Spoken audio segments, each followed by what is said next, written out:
Okay तो Loki season 2 episode 2 भी आ चुका है और भाई चीजें ठीक नहीं बल्कि और खराब होती जा रही है। इस एपिसोड में मैकडॉनल्ड्स के बर्गर से लेकर क्या सिल्वी एमसीयू की सबसे पावरफुल कैरेक्टर है, सब कुछ है। वीडियो में स्पॉइलर होने वाले हैं तो वीडियो को अपने हिसाब से देखना। एपिसोड स्टार्ट होता है बिना बकवास करे सीधा लोकी और मोबियस की एंट्री के साथ लंदन 1977 एक सेक्रेट टाइमलाइन में, जहां लोकी को फुल डाउट है कि सिल्वी यहाँ नहीं हो सकती क्योंकि सिल्वी वहां होगी जहाँ पे कोई मर रहा होगा, कट रहा होगा, कहीं पे जंग छिड़ी होगी, यहाँ दहशत मची होगी। वही मोबियस को फुल है कि भाभी तो यहीं पे। दोनों को सिल्वी तो नहीं मिलती पर ये दोनों रेड कार्पेट इवेंट पे पहुंच जाते हैं जहां पे एक ज़ेनियक नाम की मूवी का प्रीमियर हो रहा होता है। ज़ेनियक मार्वल कॉमिक्स में अपीयर होने वाला एक पैरासिटिक क्रीचर है जो एक होस्ट को ढूंढ के उसके साथ बॉन्ड करता है एंड उसके मन में खून के लिए यानी ब्लड के लिए लस्ट जगा देता है। और ऐसा वैसा ब्लड नहीं चाहिए उसे, स्पेसिफिकली औरतों का खून चाहिए उसको। मर्दों का खून क्यों नहीं चाहिए इसको? हमारे खून में तेजाब है क्या? ज़ेनियक सबसे पहले अपीयर हुआ था थॉर के इशू 319 में, जहाँ पे ज़ेनियक बॉन्ड करता है एक फेमस मूवी स्टार के साथ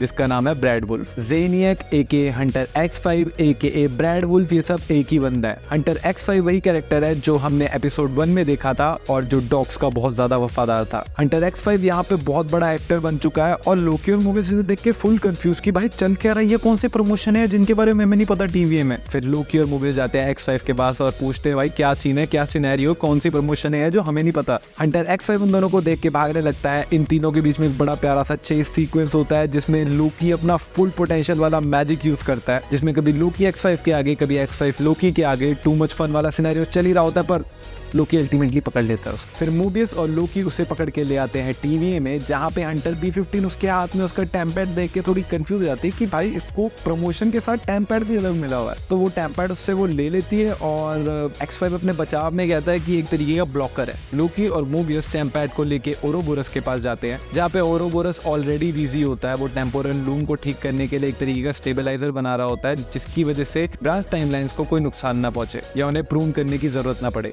क्योंकि ओरोबोरस बिजी होता है तो वो उनको अपनी गाइड बुक देता है और कहता है खुद कर लो, कुछ तो खुद करो जिंदगी में। उसके बाद लोकी मोबियस अपनी जिंदगी का सारा परिश्रम करके इस चीज को ठीक करने की कोशिश कर ही रहे होते हैं कि तभी हंटर B15 और केसी उनके पास आते हैं। केसी उन्हें बताता है कि मिस मिनट रवोना रेंसलेयर की मदद कर रही है, जहाँ पे लोकी को याद आता है कि जब वो एपिसोड 1 में टाइम स्लिप हुआ था उसने भी ही हू रिमेन्स और रवोना रेंसलेयर की कुछ बातें सुनी थी। ये सब बातें चली रही होती है। इसके बीच में केसी उनके हाथ में वो टैम्पैड देख लेता है और वो उनसे छीन के बोलता है ये क्या कर रहे हो इसके साथ। तो उसे बताते हैं कि एक तरीके का ब्लॉकर है, हम इसके बारे में और जानने की कोशिश कर रहे हैं। तो वो मोबियस और लोकी को समझाता है कि मेरे बच्चों तुम गलत चीज पे ध्यान दे रहे हो, ये नहीं है वो जो तुम सोच रहे हो। सच जानते ही लोकी, मोबियस और हंटर B15 सीधा चले जाते हैं X5 के पास पूछताछ करने के लिए, जहाँ पे X5 जान के लोकी और मोबियस के पर्सनल लाइफ के बारे में कुछ कमेंट्स कर देता है, जिसकी वजह से लोकी और मोबियस को दोनों को गुस्सा आ जाता है। लोकी किसी तरीके से अपने आप को बैलेंस आउट कर लेता है पर मोबियस भाई मत चढ़ देता उसके। मोबियस को उतने गुस्से में देख लोकी और मोबियस दोनों चले जाते हैं थोड़ा रेस्ट लेने, केक खाने के लिए, जहाँ पे मोबियस और लोकी के बीच में बहुत अच्छा इमोशनल एंगल बनता है और हमें पता चलता है कि एक्चुअली में मोबियस कितना ज्यादा ब्रोकन है। उसे फर्क नहीं पड़ता कि वो पहले की लाइफ में कैसा था या फिर उसकी लाइफ अच्छी थी या बुरी थी, उसके लिए लाइफ और जिंदगी का मतलब अब सिर्फ टीवी है। उसी के बीच में ओरोबोरस टेम्पोरल लूम को ठीक करने जा रहा होता है पर जैसे ही वो वहाँ पे पहुंचता है उसे पता चलता है ओ शिट हमारे तो लगे हुए हैं। ओरोबोरस पागलों की तरह चिल्लाने लग जाता है कि भाई हम मरने वाले अब कुछ नहीं हो सकता। इसी के बीच में हंटर B15 और केसी भी वहीं पे आ जाते हैं, जहाँ पे केसी का और ओरोबोरस का एक फैन मोमेंट टाइप फील होता है, जहाँ पे केसी ओरोबोरस का ऑटोग्राफ मांग लेता है बिकॉज उसने उसकी टीवी की गाइड लिटरली रटी हुई है। इसके बीच में अचानक से हंटर B15 कहती है कि भारत मिलाप बाद में कर लेना, पहले ये बता कि हम मरने क्यों वाले हैं। ओरोबोरस बताता है कि कंटेनमेंट डोर्स लॉक हो चुके हैं और उनको सिर्फ वही खोल सकता है जिसने उनको बनाया है with the live scan of his temporal aura, और जिसने टीवी ये बनाया है वो ऑलरेडी मर चुका है। उतनी ही देर में ऑन दी अदर हैंड लोकी और मोबियस X5 के मुंह से सारी की सारी डिटेल निकलवा ही लेते हैं और पता कर ही लेते हैं कि आखिर सिल्वी है कहाँ। सिल्वी अभी भी उसी ब्रांच रियलिटी में है जहाँ पे हमने उसको मिड क्रेडिट सीन में देखा था और अब वो वहाँ पे जॉब करने लगी है, जहाँ पे लोकी और सिल्वी जब एक दूसरे को पहली बार देखते हैं तो वही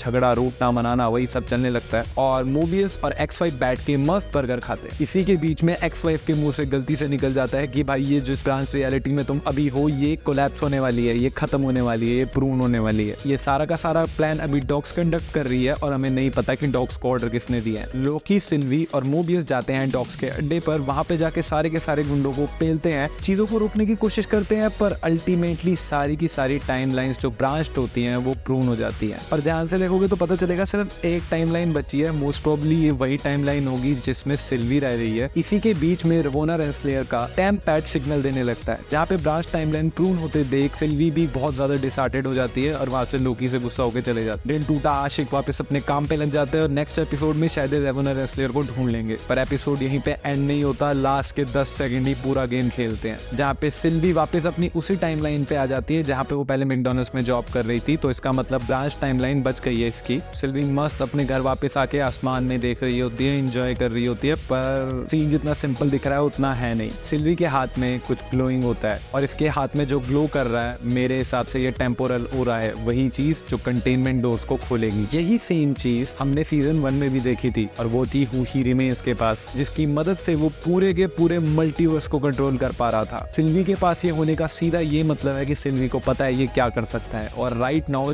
जो बंदा मल्टीवर्स को कंट्रोल कर सकता है मेरे हिसाब से सबसे पावरफुल कैरेक्टर अभी एमसीयू का वही है। एक वाइल्ड थ्योरी है, बट अगर ये चीज सही निकलती है तो भाई सिल्वी अभी लिटरली मार्वल की सबसे पावरफुल कैरेक्टर है। अब मुझे नहीं पता थर्ड एपिसोड में क्या होगा। I am very very excited for it और हाइप बाई डे बढ़ती जा रही है इसकी। अगर तुम जानना चाहते हो आगे के एपिसोड्स में क्या होगा तो चैनल को कर लो सब्सक्राइब, वीडियो को कर दो लाइक, और अगर शेयर करनी है तो मैं मना नहीं करूंगा। आज के लिए मेरी तरफ से बस इतना ही। Clumsy geek signing off.